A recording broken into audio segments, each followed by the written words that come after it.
ئیسرائیل چۆن سەرۆگارکانە نوێەکەی ئێرانی کوشت، چۆن لە ژێر زەمینەکاندا دۆزرایەوە و ئیسرائیل کردیە ئامانج. میدیاکانی ئیسرائیل وردەکاری کوژرانی سەرۆگارکانە نوێەکەی ئێرانی بڵاو کردەوە.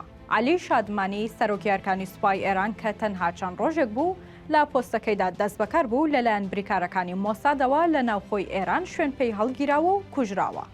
هاوڵگری ئیسرائیل شوێنی حەشاردانی سەرۆگارکانە نوێەکەی لە ناو دامەزراوەیەکی نهێنیدا دەستنیشان کردووە کە بۆ دەرکردنی فەرمان بە هێزەکانی بەکاری هێناوە.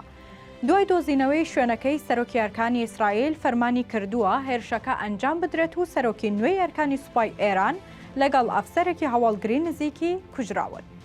دوای دۆزینەوەی شوێنەکەشی لە ئیسرائیلەوە 5 موشکی ورد هەڵدراون بۆ مسۆگەرکردنی ئۆپەراسیۆنی کوشتنەکەی.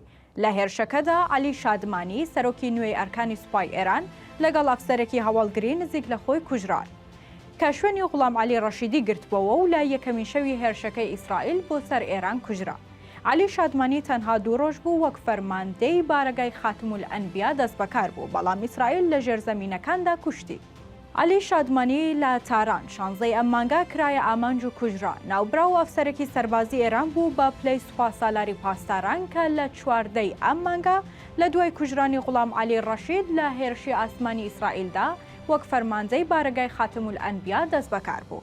شادمانی لە ساڵی 1979 پەیوەندی بە سوپای پاسدارانەوە کردووە و لە سەردەمی شەڕی ئێران و عێراقەوە ئەندامی ئەو ڕێکخراوەیە.